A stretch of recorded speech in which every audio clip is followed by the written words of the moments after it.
Well, thanks, Francois. Thank you, Danielle. Dear colleagues, it's long been understood that deeper financial integration will lead to a better functioning of the economic and monetary union. And when the euro was first introduced, there were encouraging signs that this integration was taking place. Price-based indicators of financial integration showed a pronounced increase, and the standard deviation of interbank lending rates across the euro area fell close to zero. Quantity-based measures of financial integration, however, only adjusted sluggishly, as crucial parts of the banking sector, such as retail banking, remained mainly national.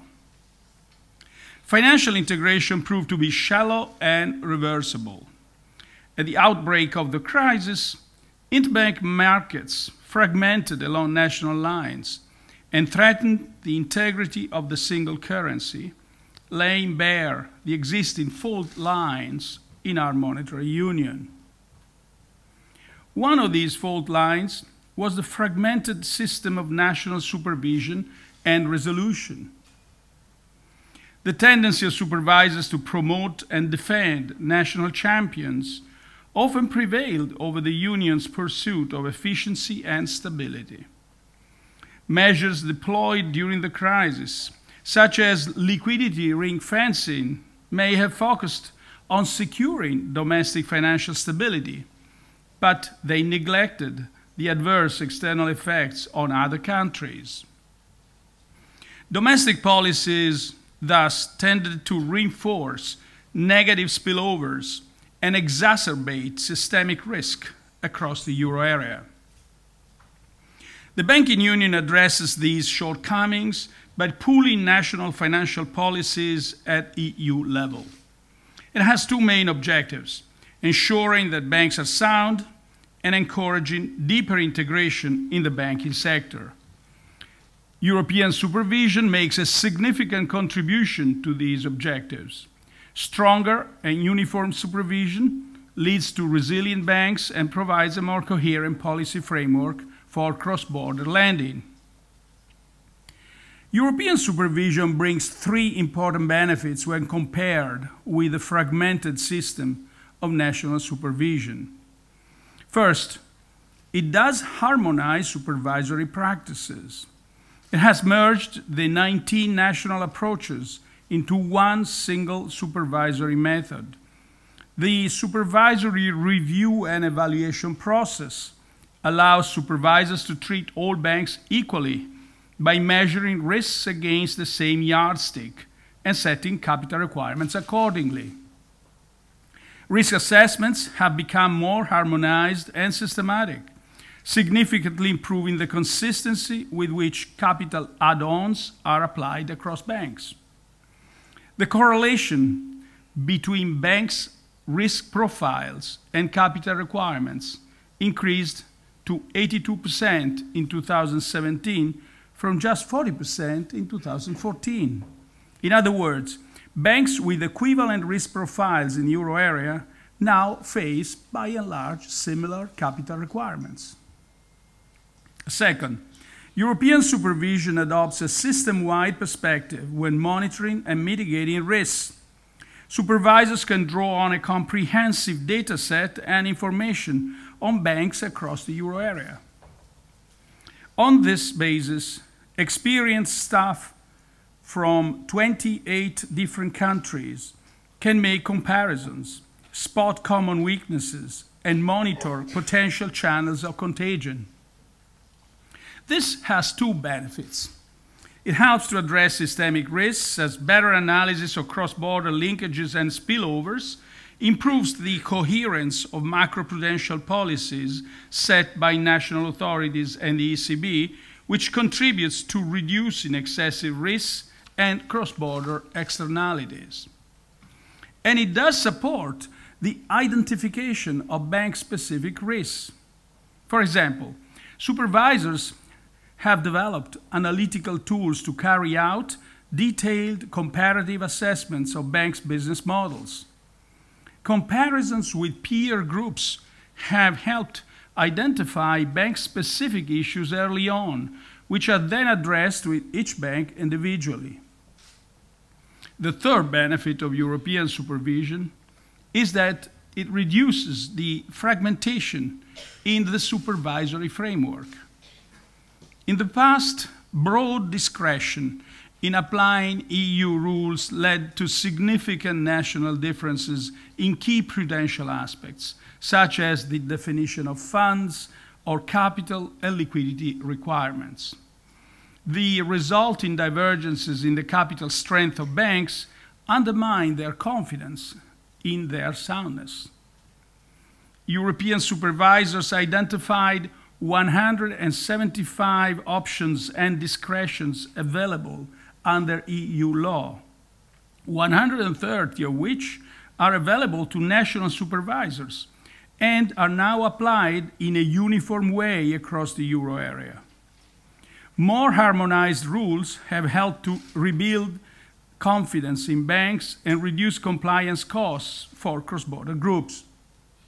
However, the remaining options and discretions exercised by national legislation still stand in the way of a level playing field for banks, and so further legislative action is still needed.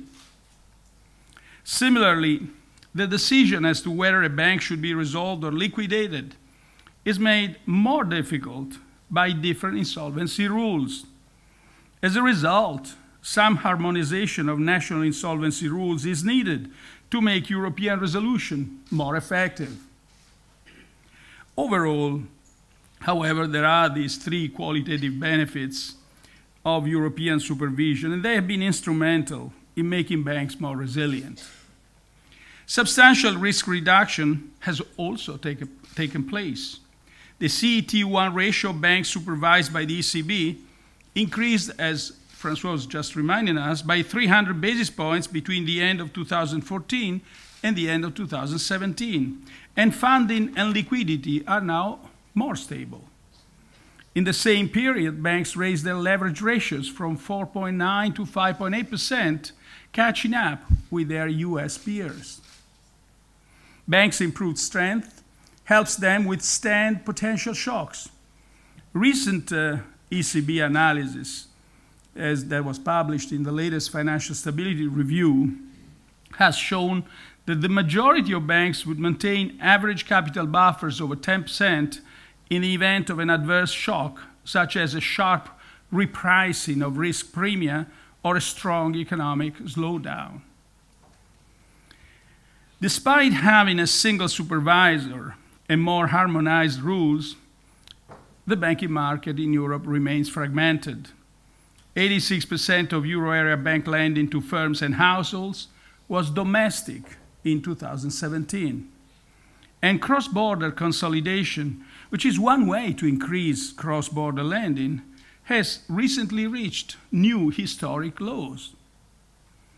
More efforts are needed if we want to reap the benefits of an integrated market that helps share risk through the private sector and improve macroeconomic stability in the monetary union. Just a few information, a few data from the United States. For example, in US, retail banking integration has led to a significant increase in the number of multi-state banks. That was not always the case. For example, following the oil price collapse in the mid-1980s, almost every bank in Texas failed, creating a statewide credit crunch. One reason was that banks were not allowed to operate across states. So the balance sheets of local banks were completely concentrated on their home state. In a more integrated US banking sectors, banks have geographically more diversified loan books and deposit bases. By offsetting losses made in crisis-hit states with gains in other states, US banks are more resilient to local shocks and can keep their lending stable. As a result, US credit markets smooth out a quarter of local shocks, which is significant given banks' much smaller role in financing the economy compared with the role that capital markets have. In the euro area, by contrast, risk sharing through credit markets is much less advanced, despite the predominantly bank-based nature of our economy. Only 12% of local shocks are smoothed through credit markets against 25% in the United States. Research finds that during the sovereign debt crisis, Italian banks tightened their lending and increased interest rates more than foreign banks operating in Italy. And this research is Banca d'Italia. So what are the obstacles standing in the way? Of course, there are fundamental legal, judicial, and cultural differences between countries which hinder cross-border integration. But there are also two important obstacles that exist in the area of supervision. The first is related to legacy assets, which have weighed on cross-border lending over the past years.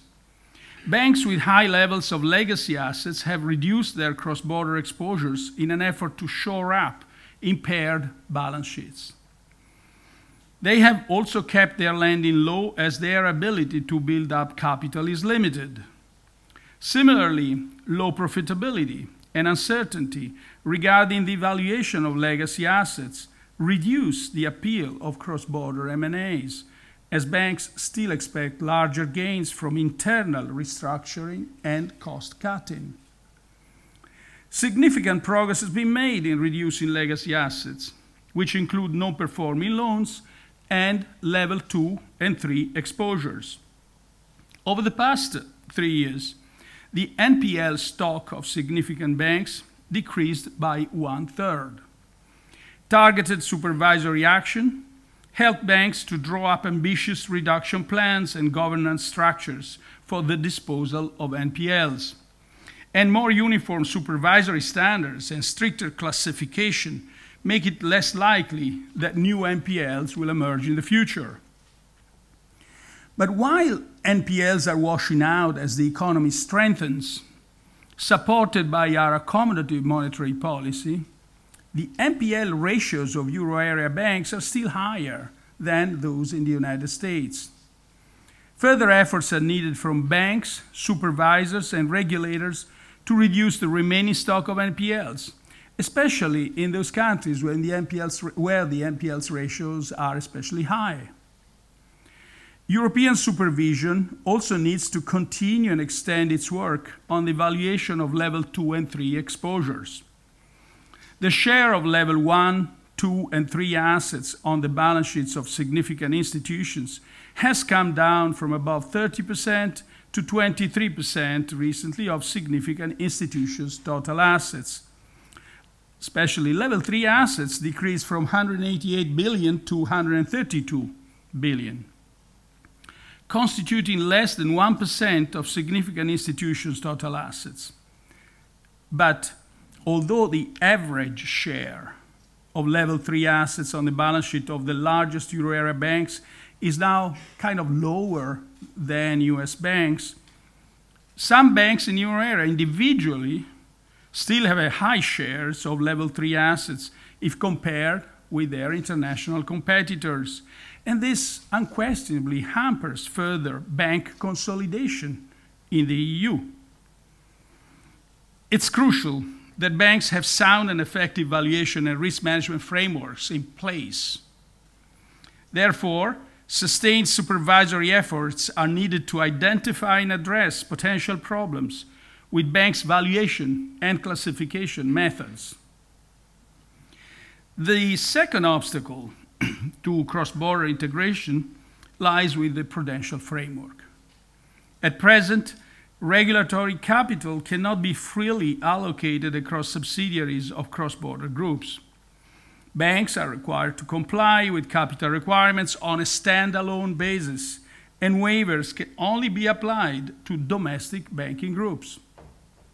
Similarly, with the free movement of liquidity across borders is made possible, while the free movement of liquidity across borders is made possible by cross-border waivers, the practical application of these waivers is hampered by the remaining national prerogatives in the regulatory framework, which allow national authorities to apply large exposure limits on intragroup lending and ring-fence liquidity. For example, the requirement to comply with the liquidity coverage ratio at individual level locks up liquidity in cross-border subsidiaries of GSIBs of up to 130 billion euro.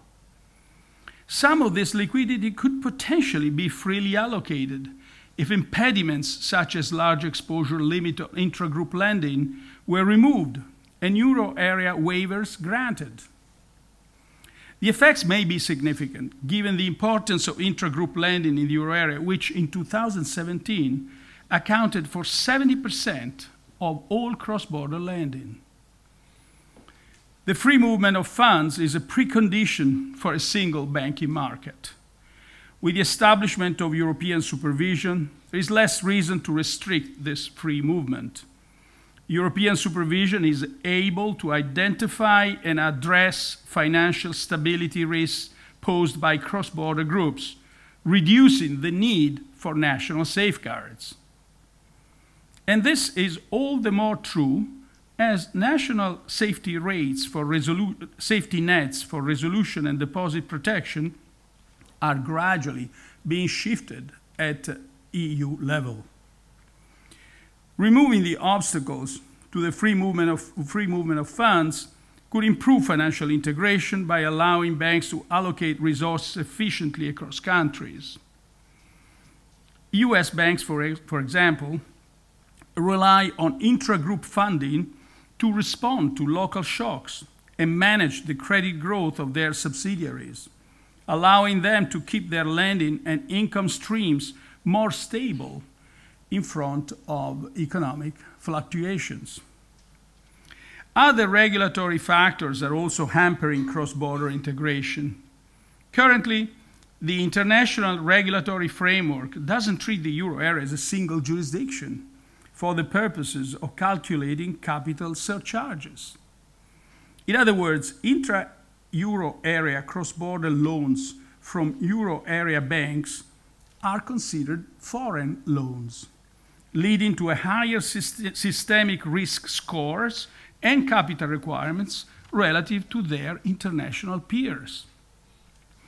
Against this background, it's crucial that reforms to complete the banking union do not lose steam, so that the euro area can be treated as a single jurisdiction in the international GSIB framework. Let me conclude now. As much as the global financial crisis has exposed weaknesses in the regulation and supervision of banks around the world, in the EU, such weaknesses were exacerbated by fragmentation. From the early stages of the crisis, the banking sector fragmented along national lines, driven by diverging macroeconomic conditions in different countries and by governments' diverging responses in dealing with failing banks. Differently from the US, a common resolution framework backstopped by public money was absent. Governments that could do so, namely could actually spend money because of their sound budgets, massively bailed out their failed banks. An opportunity for bank consolidation was lost, but their economies were spared a credit crisis after a financial crisis. In other countries where bailouts were not possible due to the constrained finances or because of the entry into force of new regulatory restrictions introduced by the Bank Recovery and Resolution Directive, the crisis lasted much longer. European supervision and the European framework for managing bank failures, of which, by the way, the BRRD is an important part, have made such a cause of fragmentation, namely the different countries' responses to banking crisis, much less likely today.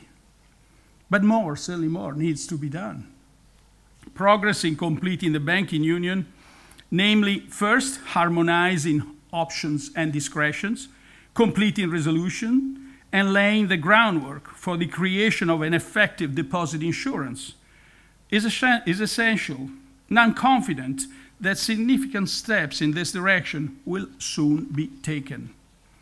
But let's keep in mind that fragmentation starts with the decision by banks not to operate in regions where the risk-return of lending is judged to be insufficient to remunerate their invested capital.